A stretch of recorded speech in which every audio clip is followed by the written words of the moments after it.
नमस्कार, आप सभी दर्शकों का एक बार फिर से स्वागत है। आप देख रहे हैं प्रदेश का सबसे विश्वसनीय भरोसेमंद न्यूज़ चैनल न्यूज़ 20 इंडिया और मैं हूं आपके साथ सुरेंद्र सोनी। इस वक्त हमारे साथ देवनारायण बोर्ड के अध्यक्ष जोगिंदर सिंह जी अवाना साहब जुड़ चुके हैं। पहली बार उनका बांसवाड़ा आगमन हुआ है।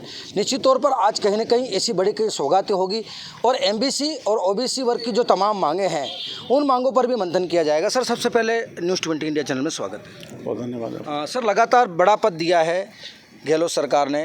किस तरीके से एमबीसी और ओबीसी के जो आरक्षण को लेकर के लगातार मांगे उठ रही है, कैसे मंथन होगा? देखिए, देवनारायण बोर्ड का गठन जो हुआ था वो 2008 में हुआ था। मैं समझता हूँ उससे लेकर और आज तक 2008 से ये पद रिक्त चल रहा था। मैं सबसे पहले माननीय मुख्यमंत्री श्री अशोक जी गहलोत साहब का धन्यवाद करना चाहता हूँ कि उन्होंने एक बड़ी जिम्मेदारी मुझे देवनारायण बोर्ड के अध्यक्ष पद की दी है।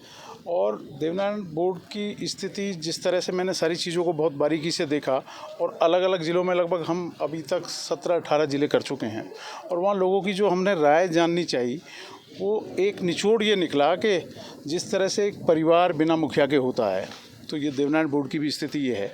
जो योजनाएं हैं, जो प्रदेश सरकार की जो देवनारायण बोर्ड की योजनाएं हैं वो धरातल पे कतई नहीं उतर पा रही पूरी तरह से और बहुत खामियां उसमें हैं। निश्चित तौर पे ज़िले में जा रहा हूँ, तहसील के लोगों को बुला रहा हूँ, ब्लॉक के लोगों को बुला रहा हूँ और उन सब से फीडबैक लेके वो सारी चीज़ें मैं अपना जो बोर्ड का कार्यालय है वहाँ के समस्त अधिकारियों को सारी चीज़ों की जिम्मेदारी में दे रहा हूँ। जहाँ जो कमियाँ हैं उसको ठीक करें, दुरुस्त करें। और मैंने देखा है कि बहुत सारी चीज़ें जिला हेडक्वार्टर पर जो छात्रावास होने चाहिए, आवासीय विद्यालय होने चाहिए, उनकी दूरी कहीं देहात में दे दी, जिसका बच्चियाँ खासकर बेटियाँ वो लाभ नहीं उठा पा रही हैं।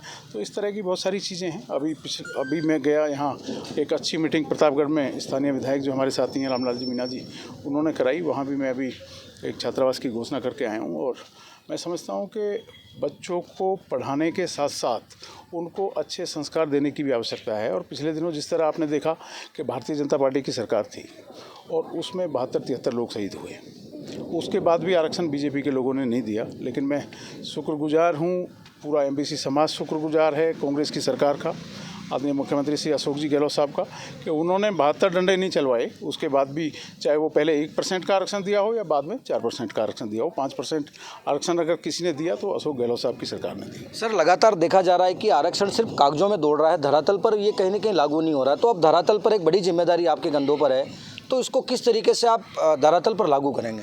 अब देखिए, आरक्षण, अब पता नहीं मुझे आप किसकी बात कर रहे हैं, एमबीसी की बात कर रहे हैं, ओबीसी की बात कर रहे हैं। एमबीसी का आरक्षण कहीं कागजों में नहीं दौड़ रहा। अभी जो पिछले दिनों जो रिजल्ट आया है उसमें 1029 बच्चे एमबीसी समाज के टीचर बने हैं, डॉक्टर, इंजीनियर हज़ारों बच्चे बने हैं, बच्चे हमारे 38 आरएएस बने हैं, तमाम बड़े पदों पे बने हैं।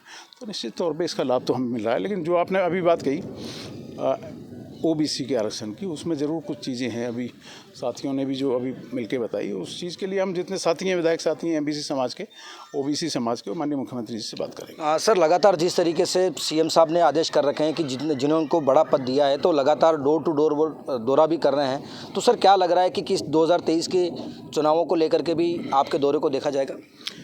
देखिए, ये जो बजट आया है अभी माननीय मुख्यमंत्री श्री अशोक जी गहलोत साहब ने दिया है, मैं समझता हूँ कि जब से देश आज़ाद हुआ है इससे बेहतरीन, इससे अच्छा बजट कोई हो नहीं सकता। और जैसे ही बजट की घोषणा हुई उसके ठीक 15 दिन में तो उस पर कार्य होने शुरू हो गए। ज़मीनों का आवंटन हो, चाहे वित्तीय स्वीकृतियाँ हो, वो सारा तेज़ गति के साथ में काम चल रहा है। आज प्रदेश की सरकार माननीय मुख्यमंत्री जी के श्री अशोक जी गहलोत साहब के नेतृत्व में बहुत अच्छा काम कर रही है और मुझे पूरा भरोसा है अगर ये 6 महीने में भी इस बजट को हम लोग कवर कर लेते हैं और ये धरातल पर आ जाता है तो निश्चित तौर पर 2023 में कांग्रेस की सरकार दोबारा से बनेगी।